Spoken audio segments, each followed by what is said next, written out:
all of you stunning, wonderful people out there.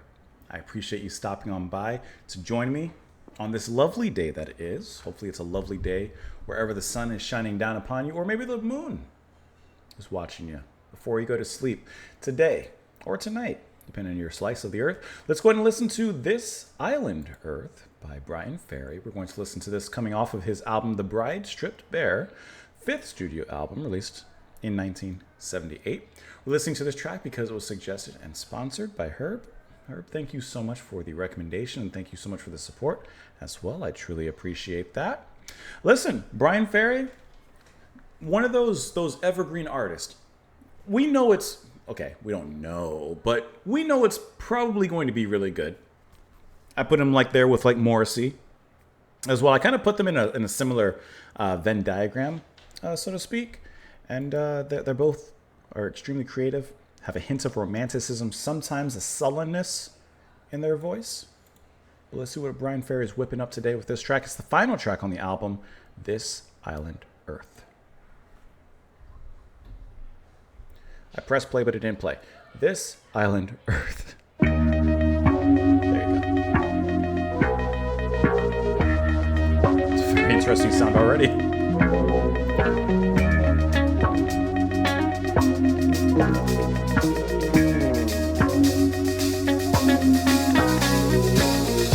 So I send an SOS,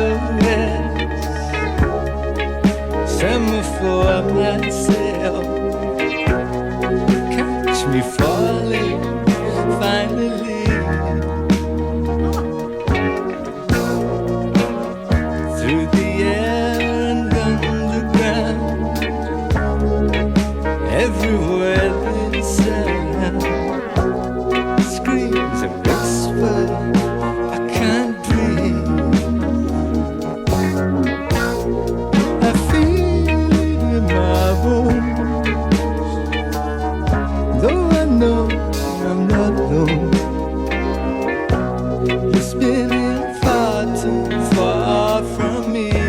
What an atmosphere. So cruel to be so kind,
So from the very beginning of this track, it is to me, a completely unique atmosphere. Like it's electronic in a way. There's a hint, a splash of jazziness in here.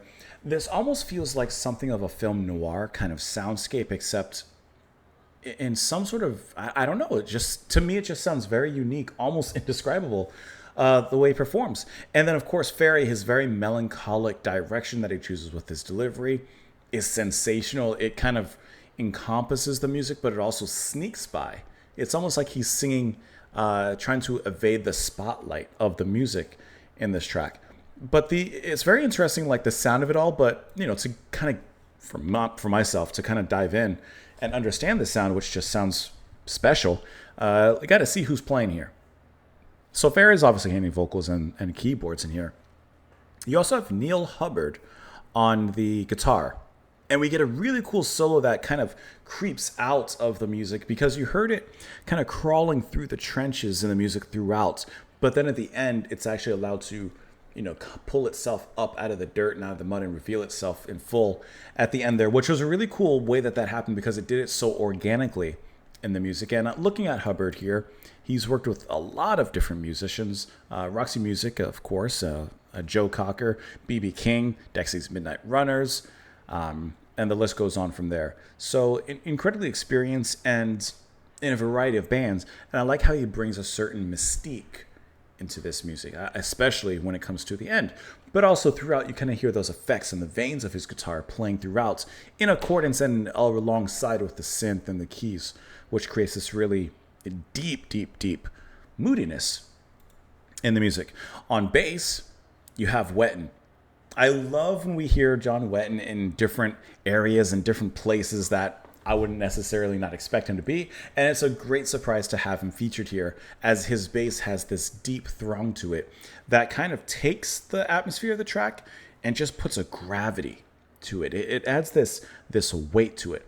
And not a weight like a solid piece of matter, but like the air feels heavy with the way that he plays there, which I think is sensational. Almost like not a suffocating kind of air, but it's definitely thicker. The air is dense in this track. And then drums from Preston Heyman. The drums are interesting in that, in a sense, they're played simply. There's no crazy fills or, no overcomplicated things happening. But it's the way that he approaches it, in that he plays a little off in certain places. Even from the very beginning, when he starts off the track, it doesn't come in the expected way. It doesn't come in on the typical beat. He kind of plays with it a little bit. Let the bass and snare always dictate the rhythm, right? So let's see how he does. Could do a snare sooner. So already it starts off on an odd footing. Now, it's not that odd. Once you settle into the beat, you get it. Okay. The snare comes in a little sooner than maybe a typical song would. But then it's how he kind of changes it every once in a while as the song continues. And then, of course, you kind of get used to that. And you're like, okay, I get it. I can catch the beat. You can hear especially where it's going to change because the music begins to tense up a little bit.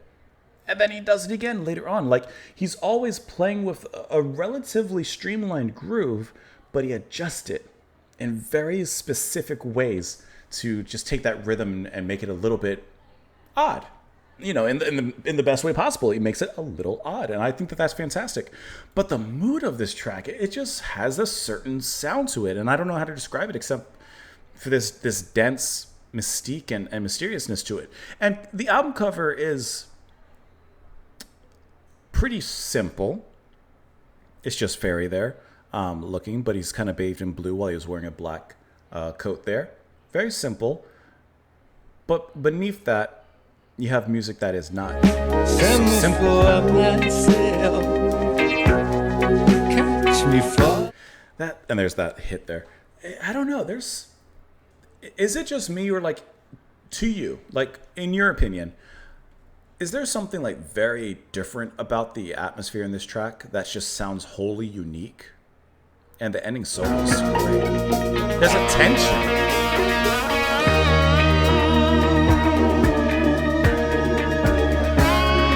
I don't know what it is. There's just something about it. And I can't quite put my finger on what it is, but it's all good. It's like this melancholic, dense, windswept, yes, that's a reference to his earlier album, kind of atmosphere. I don't know. There's just something about it. I can't even describe what it is. I'm trying to, but I can't. So I sent an SOS semaphore myself.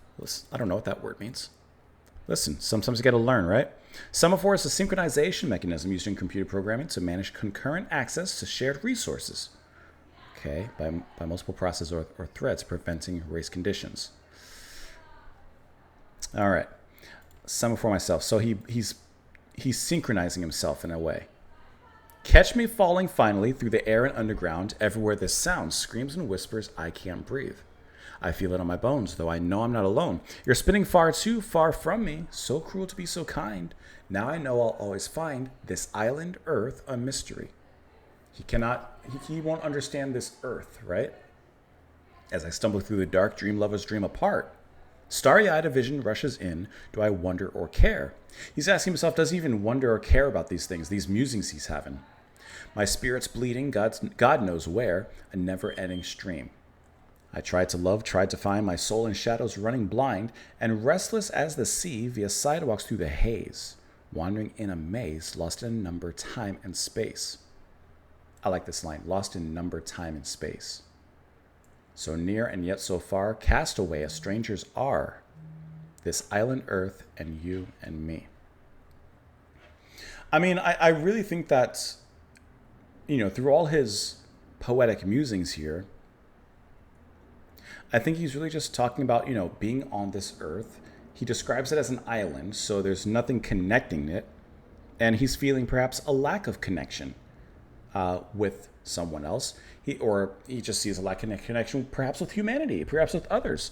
He says as he stumbles through the dark, which I read as he just stumbles through life in the dark, so to speak. He talks about dreamed lovers dreaming apart, starry-eyed a vision rushes in. Does he even wonder or care about these things? He says his spirit's bleeding, a never-ending stream. I feel like he's feeling a deep sense of disconnect here, and hence why he describes the earth as an island, apart from everything else, not connected to any other land. I mean, he uses many words and phrases, lost, cast away, strangers, that dictate and kind of, have the connotation of being alone and an unknown sort of atmosphere there. Even a suffocation, I can't breathe. He says here, I feel it in my bones, though I know I'm not alone. You're spinning too far away from me. He's not alone, literally. Yes, there's people all around, but on the other hand, this island earth is a mystery. No matter what, you'll always find it a mystery. Really cool track, and what a unique atmosphere. I can't stop using that word, but it just sounds completely different to me. And I tried to explain what it is that it is, but I don't know if I hit the target quite right. But regardless of that, it's a fantastic track, a very cool one. Herb, thank you so much for the recommendation. Thank you so much for the support as well. I would love to know what you guys thought of it, of course, in the comments down below. I hope that you enjoy the rest of your later day. You're late. I hope that you enjoy the rest of your morning, your afternoon, your evening. I was going to say see you later, and then it all mixed up in there. Anyways, have a great one. I'll see you later. Bye.